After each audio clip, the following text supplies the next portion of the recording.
درد نہیں پیدا ہوتا. کوئی سفارش کر دے کہ یار تو ذرا اس کے ساتھ تعاون کر دے تو بندے کی طبیعت کے اندر نرمی پیدا ہو جاتی اور وہ زیادہ توجہ کے ساتھ وہ کام کر دیتا ہے. یعنی اگر تو تھوڑی سی ان لوگوں کی سفارش کر دے, کسی کو ان کی طرف مائل کر دے, تو رب تجھے اسی طرح اجر دے گا جس طرح تلوار لے کے میدان میں نکلنے والے مجاہد کو اجر عطا فرماتا. تو خیر خائی کرنا کسی بندے کا کوئی کام, کوئی اس کی تکلیف ہماری وجہ سے دور ہو سکتی ہے.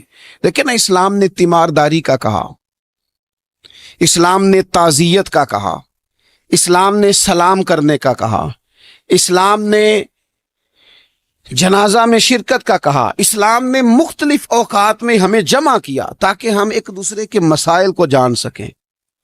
ہمیں باجماعت نماز کو ضروری قرار دیا گیا تاکہ ہم ایک دوسرے کی تکالیف سے آگاہ ہو سکیں. ہمیں حج کے موقع پر امت کو جمع کیا گیا تاکہ ملکوں کے ملک ایک دوسرے کے مسائل کو دیکھ سکیں. ہمیں مختلف مواقع پر کہا گیا اکٹھے ہو جاؤ, لیکن ہم نے اس کا جو رزلٹ تھا, جو اس کا نتیجہ تھا, جو اس کے فیصلہ کن نتائج تھے, ان پر ہم نے غور ہی نہیں کیا. ایک ترتیب سے گئے اور اسی ترتیب سے اپنے معاملات کو سمیٹا اور واپس لوٹ آئے.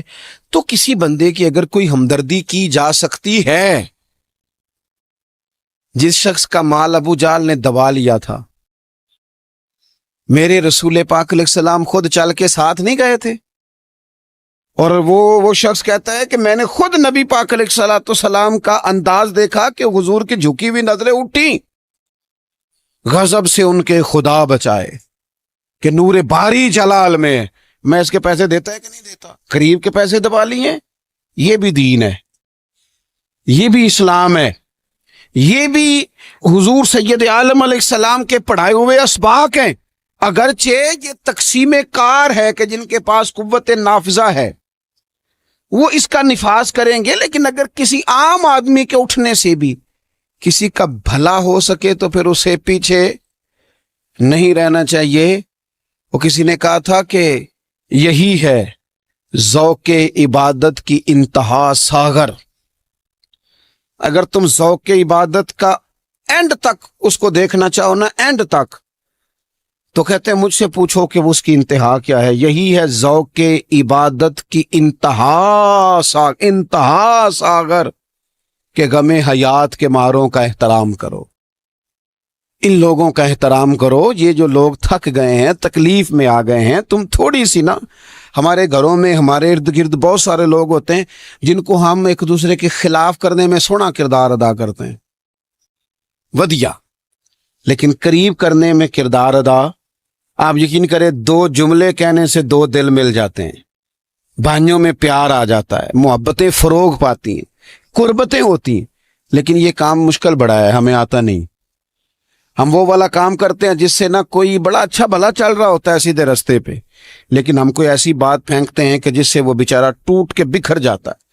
تو اگر خیر خائی کی جا سکتی ہے اپنے وسائل میں رہ کر, آپ کسی بندے کے ساتھ کوئی تعاون کر سکتے ہیں.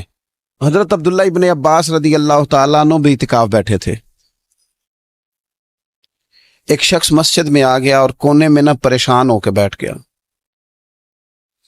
پتہ تو ہمیں چل جاتا ہے نا کہ آج کل کون کس ٹینشن میں ہے, جو ہمارے قریبی ہوتے ہیں ہمیں خبر تو ہو جاتی ہے. تو اس بندے کا بیٹھنا, اس کے تیور, اس کا لہجہ دیکھ کے سیدنا عبداللہ ابن عباس رضی اللہ تعالیٰ عنہ سمجھ گئے کہ کسی وجہ سے شدید ذہنی دباؤ کا شکار ہے. اٹھ کے قریب گئے, میاں کیا بات ہے, پریشان ہو؟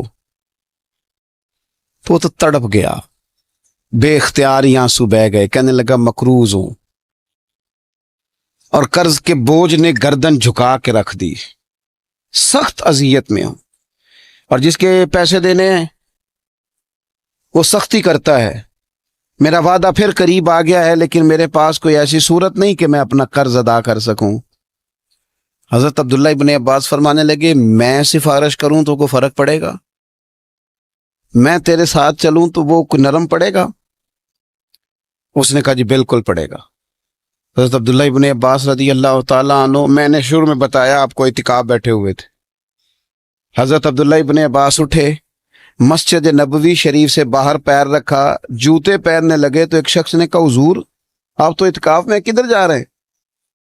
تو حضرت عبداللہ ابن عباس فرمانے لگے مجھے یاد ہے میں اعتکاف میں ہوں، اور پھر حضور کی قبر انور کی طرف اپنا چہرہ پھیر کے کہنے لگے زیادہ دیر نہیں ہوئی، اللہ تعالیٰ کی عزت کی قسم زیادہ دیر نہیں ہوئی، میں نے اس مزار میں لیٹے ہوئے محبوب سے سنا ہے کہ جو اپنے کسی بھائی کی مشکل میں اس کی ایک مشکل دور کر دے گا اللہ 10 اعتکاف سے زیادہ ثواب عطا فرمائے۔ یہی ہے ذوق عبادت کی انتہا ساغر کہ غم حیات کے ماروں کا احترام کرو، کسی کا کوئی بھلا اگر ہم سے ممکن ہے پھر اسے لیٹ نہ کیا جائے، پھر اس پر دیر نہ کی جائے۔